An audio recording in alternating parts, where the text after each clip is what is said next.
Until the 1920s, people believed that the Milky Way was the entire universe. That everything that we could see, that was it. That was it set in its bounds.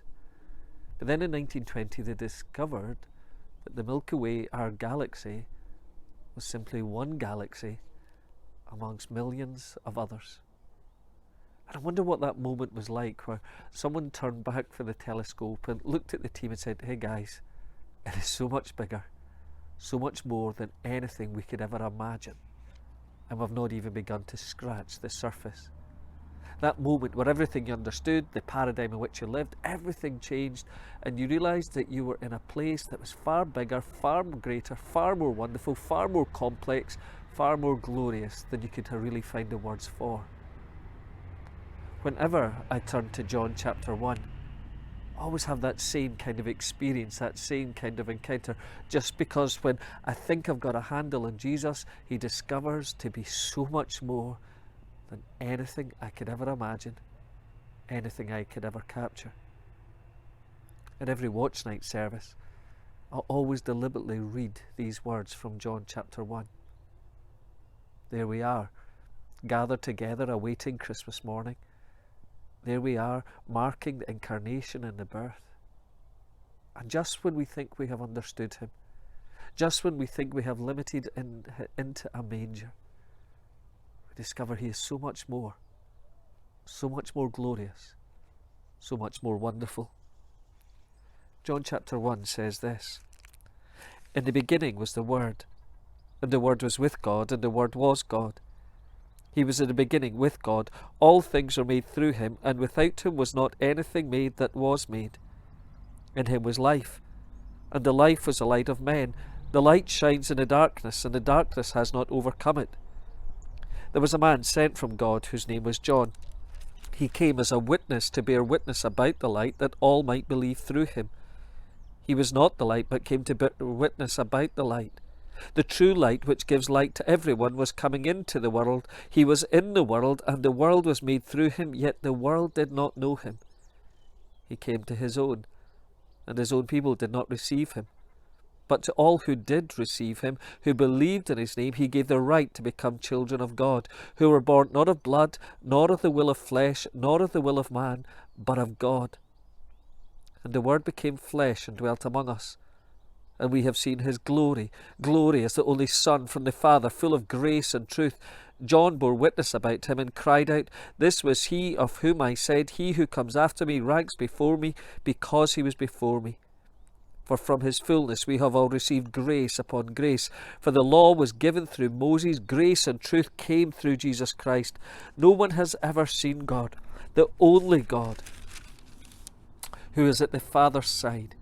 He has made him known." Who is this Jesus? All the way through the Bible, you quite often hear this expression, "The word of the Lord came." And at that moment, things change. It might be encouragement, and it might be challenge. It might be rebuke, or it might be blessing. But this whole idea of the word of the Lord being given to a person in order to share to others God's self-revelation, saying, this is what God is saying. But John says Jesus is the Word. And he changes everything. It's not just that the word of the Lord has come, but God himself. And when you look at Jesus, it is with a sense of wonder. You look at Jesus and you discover that the Bible is clear. Here is God. And the guessing games about God stop when you look at Jesus. You discover in these verses there's a finality about Jesus, that there is no other way to God but through him. You discover there is a mystery about Jesus, that just when we think we understand him, we discover he is so much more. There is a centrality of Jesus. There is no gospel. There is no good news. There is no forgiveness without him. And there is the supremacy of Jesus. I always find it interesting that when it comes to the incarnation, when it comes to the birth of Christ, we sentimentalize it, we romanticize it in such a way that it almost becomes accessible to all, and we go, look, there is Jesus, isn't it wonderful? And the message is one of good news and great joy. But there's also so much that we draw back from, so much that we fully don't grasp.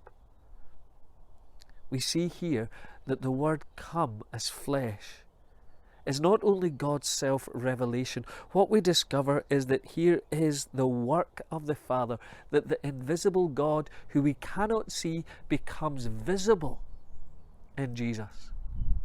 That when we see him, the guessing games about God stop. When he steps off the pages of the Bible, we discover that the guessing games of God stop. When we want to encounter him, we discover that we can in the Word made flesh. And here we discover is that God can be known. No longer a stranger. No longer a distant God, but our Emmanuel. Our God with us, who steps down into our darkness. And so the Word was made flesh, so that the invisible God would be made visible. The Word was made flesh because God had a problem. And the problem was this: he loved us, but we were sinners. And the only way for us to be reconciled to him was for the sin to be paid by one who was sinless. But you see, we all fell short of his glory. We have all sinned. And the only way for us to be reconciled to him was for a God-man to come and to live our life, to dwell among us. So much so that when we say to God, you don't understand what it is to go through, he says, I do understand, because there at my right hand is my Son, who has gone through those dark valleys, who knows what it's like to be tired, who knows what it's like to be hungry, who knows what it's like to be alone. The Word made flesh. The guessing games about God stop. The Word made flesh. The one who would come and pay the price. The Word made flesh. Our Emmanuel. Our God with us. So much more glorious, so much more wonderful than there are words for. May God bless you.